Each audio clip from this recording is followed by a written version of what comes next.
โอเคได้ละสบายดีพี่น้องลูกหลานลาวไทยหัวใจเดียวกันเพื่อเสรีภาพและประชาธิปไตยทุกท่านเหตุผลที่ข้าพเจ้าเว้าถึงทั้งพี่น้องลาวพี่น้องคนไทยพี่น้องลาวอยู่ฝั่งไทยพี่น้องลาวอยู่ฝั่งลาวโอเคเว้าให้เข้าใจกันแจ้งๆคนที่เว้าภาษาลาวข้าพเจ้าว่าแม่นคนลาวเสื้อชาติลาวแต่อยู่ในฝั่งไทยคนไปทำงานก็เป็นคนไปอยู่ฝั่งไทยคนไปอยู่อเมริกาก็เป็นคนไปอยู่ฝั่งอเมริกาไปอยู่แคนาดาไปอยู่ทั่วโลกสิไปอยู่แผ่นดินใดก็ตามคนที่เว้าภาษาลาวข้าพเจ้าอ่ะข้าเจ้าเป็นเสื้อชาติลาวแต่ข้าเจ้าเป็นสัญชาติไทยเป็นสัญชาติอเมริกาเป็นสัญชาติฝรั่งเศสแต่ตอนนี้ข้าเจ้าอาจจะลืมไปแล้วคือสมมุติลูกหลานเฮามาเกิดอยู่ในต่างประเทศนี่นะแบบนั้นเนาะมื้อนี้จะเว้าแบบนี้อธิบายแบบนี้แต่ขอเข้าเพลงชาติก่อนกับเพลงดาเกียวก่อนเนาะก่อนจะเว้าไปหลายเนาะศาสตร์ลาวตั้งแต่เดิมมาขึ้นชื่อลือซาอยู่ในอาซีศาสตร์ลาวผูกพันไมตรีรวมสามัคคีฮักโฮมกันหักศาสตร์หักประเทศเฮาหักเจ้าพวกเกตเกษาภูมิมักรวมศาสนาแต่บูหันมาหักษาดินแดนบ่ให้สัตว์ใดมาล้วนหาวีลบกวนหยัดแย่งสิ่งเอาให้ขึ้นเข้ามารู้วุ่นวายสู่จนตัวตายต้านทานศัตรูสวยเสือจูเลือดเนื้อเสื้อเผาพื้นผู้กูเอาบานเท่าถูกกันเอาเพลงที่สองก่อนเนาะพี่น้องเนาะอันคำว่าสัตว์คนเฮาถูกคนก็หูมีเสือมีควายเป็นหมู่บางตัวก็หูแสนดีเหลือล้นตัวอย่างว่าควายเฮาเลี้ยงมันยังหูคุณของคนดึงแก่คันไทยจนตัวมองมนบอกเคยได้จมสักคำเมื่อมาเทียบใจคนเฮาบางคนก็หายไปเสียยิ่งกว่าฝูงควายหวังร่ำรวยเสียจนหน้ากำตัวอย่างคำไตไปหลงแก้วแดงให้ความศีลธรรมจนลืมข้าวเหนียวเม็ดข้าวงามลืมคำสอนองค์พระเจ้าโธ่เอ๋ยแก้วแดงใจหายเสียยิ่งกว่าสัตว์แถมยังบังอาจญาติเอาแดนดินดอนของลาวเที่ยวฆ่าเที่ยวแกงคนลาวนี้ตายป้าเอื้อนเป็นเป่าโบราณคนเมืองเก่าทำลายเสียได้หลงคอเพื่อนลาวลุงผิดอย่าไปเสื้อฟังคำเขามีภัยหักหอมเมืองลาวยิ่งกว่าลาวนี้จะมีหรือบ่น้ำตาลาวไหลเป็นน้อยเป็นพันก็เพื่อหวังรอว่าอยากจะเห็นเมืองลาวนี้ก่อตั้งตัวเพื่อคนลาวเองขอบใจเนาะพี่น้องเนาะพี่น้องมื้อนี้ข้าพเจ้าอยากมาอธิบายก่อนจะเข้าถึงประเด็นยูเครนก่อนจะเข้าประเด็นอเมริกาจะเฮ็ดสงครามในตะวันออกกลางสำคัญก็เป็นจัดการกับอิหร่านและฮูตีนอกจากนั้นก็เป็นปาเลสไตน์ที่พวกหัวหุ้นแห่งทั้งหลายที่เฮ็ดสงครามในนั้นบ่จบบ่สิ้นจักเทื่อนั้นมันจะตัดหากถอนคนกันในตอนนี้แหละตอนว่าจัดการอิหร่านนี่แหละ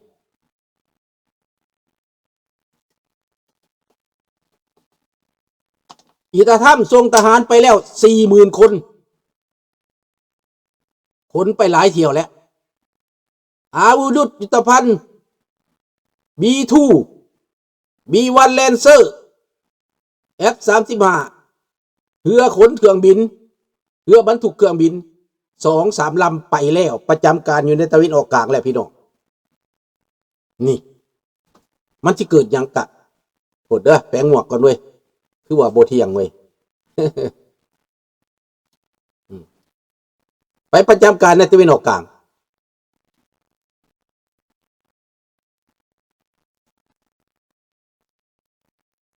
ดังนั้นพี่น้องเรื่องนี้มันจะเกิดหยังขึ้นเดี๋ยวจะมาเว้าทีอธิบายต่อไปแต่จะขอมาเว้าเรื่องแผ่นดินก่อนแผ่นดินที่แสนหักของตนแต่บอกเคยปกปักรักษามีแต่อยากจะขายกินอันนี้คนลาวเด้อคนลาวคนอีสานก็คือกันคนลาวคนในฝั่งไทยคนอีสานพี่น้องลาวเฮานี่แหละพี่น้องลาวไทยเฮานี่แหละอยากจะเข้าไปอยู่กรุงเทพกันคนอีสานอยากไปอยู่กรุงเทพหลายปีมาแล้วเป็นแบบนั้นผู้ใดก็อยากจะขายดินขายดอนขายเฮือนขายซานอยากไปอยู่กรุงเทพเสวยสุขรุ่นลูกรุ่นหลานได้บ่แม่นผู้เฒ่าได้อยากไปอยู่กรุงเทพเดี๋ยวจะมาว่าผลดีผลห้ายแนวใดลาวคือกันลาวเดี๋ยวนี้ก็อยากเฮียนแบบเดียวกันแบบเดียวกับคนอีสานเฮาคนลาวในฝั่งนั้นอยากจะขายดินขายดอนขายเฮือนขายซานเข้าไปอยู่สวรรณเขตเข้าไปอยู่เวียงจันทน์เข้าไปอยู่ในเมืองอยากเป็นเศรษฐีในเมืองอยากมีความสุขกว่าเป็นคนในเมืองคนอีสานอยากไปอยู่กรุงเทพโดยบ่ได้เข้าใจว่าแผ่นดินแผ่นดอนนั่นสำคัญความสุขอยู่น้ำดินน้ำดอนบ่มื้อวานนี้ก็ได้เว้าแล้วแต่ยังบ่ได้ลึกบ่ได้อธิบายแต่คนอยู่ในเมืองในต่างประเทศอยากไปอยู่นอกอยากมีบ้านอยู่นอกอยากมีบ่อนพักผ่อนตัวอย่างในกรุงเทพก็อยากมีบ้านอยู่เขาใหญ่อยากมีบ้านอยู่เชียงใหม่อยากมีบ้านอยู่นอกเขตนอกบ้านหลังที่สองยามกดดันในตัวเมืองอยากไปพักผ่อนคนรวยได้แต่คนจนนี่อยากไปอยู่ในตึกห้าวสูงเฮือน30 ชั้น40 ชั้นอยากไปอยู่อันนี้ความคิดของคนแต่เขาจะมาลงลึกให้เข้าใจว่าความสุขที่แท้จริงแล้วแม่นอยู่บ้านนอกเพราะว่าเดี๋ยวนี้บ้านนอกก็บ่คือบ้านนอกแล้วอยู่ในเมืองไทยเดี๋ยวนี้บ้านนอกเกือบบ่มีบ้านนอกแต่บ่แม่นบ้านนอกมันเป็นเมืองหมดแล้ว1992 1990ข้าพเจ้าไปเมืองไทยบ้านนอกกลายเป็นในเมืองหมดแล้วมีไฟฟ้ามีน้ำไหลไฟสว่างมีตึกมีห้านมีห้างมีทุกสิ่งทุกอย่างเต็มไปหมดแต่อาหารอุดมสมบูรณ์อยู่บ้านนอกกรุงเทพจะหาซื้อยากนี่เว้าเมืองไทยก่อนเนาะถ้าคนคิดดีๆหลังจากแผ่นดินไหวแล้วคนสิเปลี่ยนไปเพราะว่าเขาเห็นภัยอันตรายในอนาคตว่าอยู่ในกรุงเทพนั้นมันจะอยู่ยากตึกก็บ่มั่นคงคอนโดก็บ่แน่ใจแผ่นดินก็จะบ่แน่นอนน้ำก็อาจจะท่วมหรือบางกอกจะต่ำลงหรือแผ่นดินจะสุดไปเขาจะคิดได้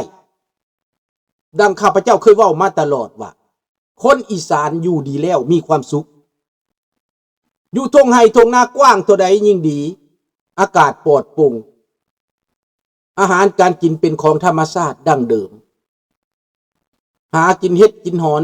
ซื้อเฮ็ดซื้อหอนในตลาดกินซื้อปูซื้อปลาในตลาดกินบ่อึดอุดมสมบูรณ์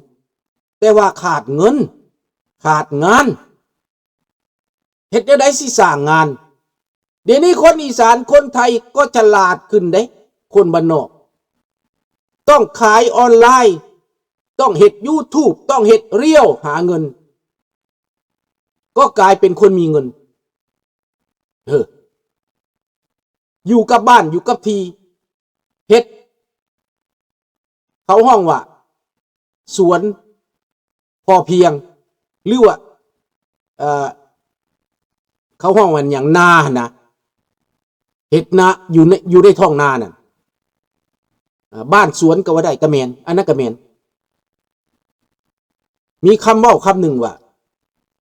ที่คนไทยข้าเจ้ามักเว้าอันนี้ครับพระเจ้าลืมคำเว้าตัวนี้เดียวที่เอาคืนมาเว้าเนาะเวลาขึ้นพ่อข้าเจ้าอยู่แบบสบายไปอยู่จังสั้นแหละหลายคนจะเปลี่ยนชีวิตไปคนมีความรู้จะเห็นได้ถ้าคนบ่มีความรู้ก็คือบอกต้องผ่านมีความรู้ผ่านความเข้าใจความรู้บ่ได้หมายความว่าการศึกษาเด้ความรู้หมายความประสบการณ์การศึกษาสูงปานใดก็ตามถ้าบ่มีประสบการณ์ก็บ่มีความรู้บ่เข้าใจเรื่องนี้แต่พวกเข้าใจแล้วเขาเจ้าสิสำเร็จมันจะเป็นแบบนี้ต่อไปในอนาคตอันใกล้นี้มันจะเป็นแบบนั้นโคกหนองนากระแม่นเด้อเขาเจ้าจะไปเห็นแบบโคกหนองนาเขาเจ้าจะไปปลูกบ้านหลังงามๆน้อยๆติดแอร์ติดพัดลมติดแอร์เย็นติดเรือนครัวติดห้องน้ำอย่างดีในราคาบ่เกิน 2-3 แสน300,000 บาทก็ได้แล้ว400,000 บาทก็ได้แล้วเฮ็ดเอาเองเขาเจ้าจะไปอยู่แบบนั้นแทนที่จะมีเงินล้านเงินกูดอยู่ในกรุงเทพนั้นแต่ชีวิตสั่นลง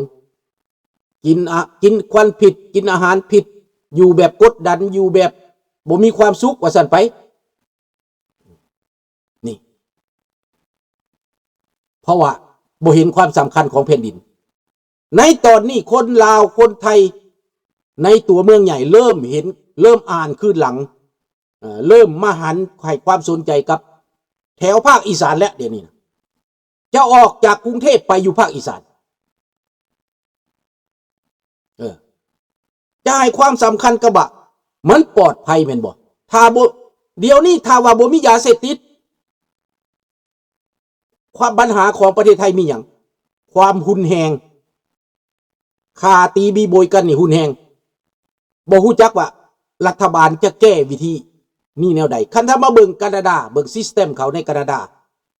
ถ้ารัฐบาลไทยมาเบิ่งนะผู้แทนไทยมาเบิ่งมาศึกษาประเทศแคนาดาเขาแก้ไขความระบบความหุนแหงแบบใดคนที่อยู่ร่วมกันหลายชาติเขาอยู่ร่วมกันแบบใดบ่มีความหุนแหงรัฐบาลไทยส่งคนมาศึกษาแล้วจะเฮ็ดในภาคอีสานมีความสุขภาคอีสานมีปัญหาเรื่องความหุนแหงผัวเมียฆ่ากันอ้ายน้องฆ่ากันหมู่คู่ฆ่ากันเกิดโมโหขึ้นมาไล่ยิงไล่ตีไล่ฟันกันมาจากความหุนแหงมาจากการอบรมมาจากความนิยมของสังคมไปเบิ่งโลดข้าพเจ้าไปอยู่มาแล้วก็ศึกษาสรุปมาได้มันเป็นสังคมความหุนแหงนี่อยู่ยากแต่ความสุขแท้นั้นอยู่ในหันแหละแต่ข้าเจ้าบ่เห็นหลังเถื่อเหยียบตีนกันนี่ก็ฆ่ากันว้าวผิดใจกันนั่นหนึ่งก็ฆ่ากันตีกัน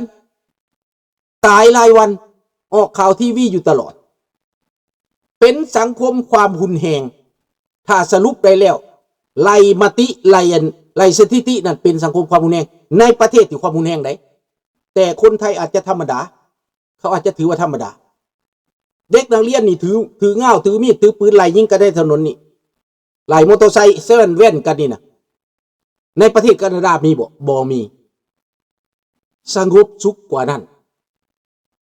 เกิดความหุนแหงกันน้อยเป็นอย่างเขาส่งเสริมกันใดเขาแก้ไขอะไรผู้แทนไทยต้องมาทัศนศึกษาเรื่องนี้ขันข้าพเจ้าสิเว้าไปพวกท่านก็จะบ่เข้าใจอันนี้ข้าพเจ้าเป็นคนศึกษาเรื่องนี้เลยนำมาเว้าสู่ฟังแก่นสมสบายดีเด้อเขาอยู่หลายแล้วแต่ยังบ่สงบเอาสมมุติว่าผู้เฒ่าไปอยู่ภาคนั้นเจ้าไปอยู่โดดเดียวเจ้าก็ย่านคนขี้ยาย่านนักเลง